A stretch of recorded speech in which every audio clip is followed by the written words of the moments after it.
In this video, we will set up SSL termination with our HTTP web farm. Now, before we get started, let me explain how this works and what it is. SSL termination or SSL processing is a feature that allows a client to connect to a web server farm securely using HTTPS, building an SSL tunnel to the big IP.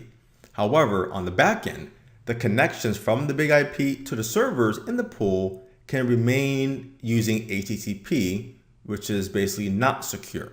So for example, we can have our clients that is connecting to a secure web farm. That's what they are typing into their web browser, HTTPS followed by some domain name.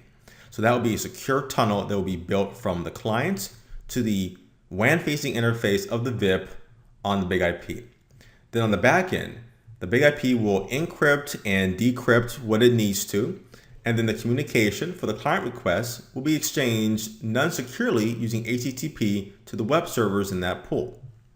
So implementing this feature, as you can tell, has many advantages. So one, it can offload the SSL processing from the web servers. So all of the encryption, decryption, and exchanging of the security keys is done in hardware on the big IP appliance. Another key advantage is that only one certificate needs to be installed, and that is on the big IP itself. So each of the web servers, they do not require an SSL certificate to be installed. So that is another huge cost savings. There is one primary use case for why you may want to implement SSL termination. Most connections to a web farm will require a secure connection, especially when there are personal or credit card details being exchanged. Well, within your web farm environment, you may require the client to stay connected to the same server. This is where you may need to enable persistence and using cookies, which makes sense because this would be an HTTP connection. But the problem is that the HTTP cookie resides in the portion of the application that is encrypted. The big IP needs to see that, so it has to decrypt it. Therefore, you can set up SSL termination, then enable persistence using cookies to resolve this issue for the environment. The main steps involved for setting up SSL termination is to first create the certificate on the big IP itself. This can be a self-signed certificate or a public certificate obtained from a trusted certificate authority. Now, the second is the most common for networks with public-facing web farms.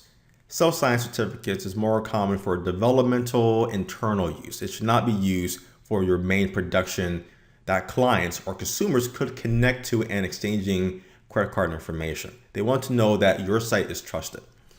Also, during this process of the certificates being created, the necessary public and private keys will be created.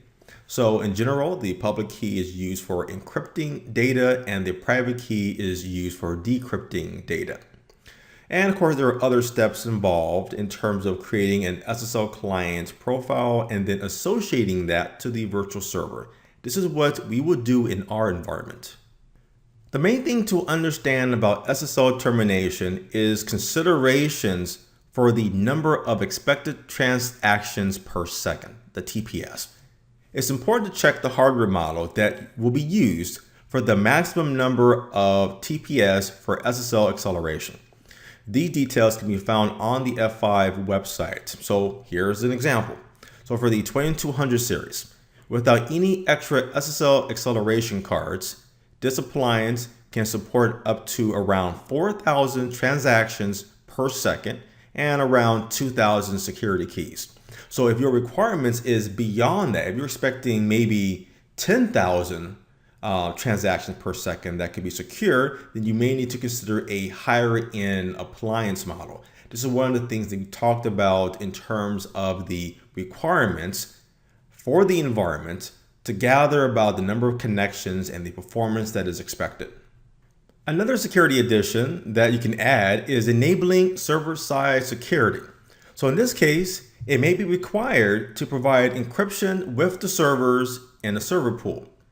This means an SSL tunnel is established from the client to the big IP, and the big IP will build an SSL tunnel with each server.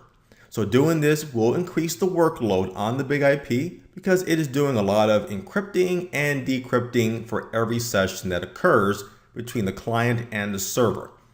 But this needs to be done in order for the big IP to look at the cookies if persistence is enabled.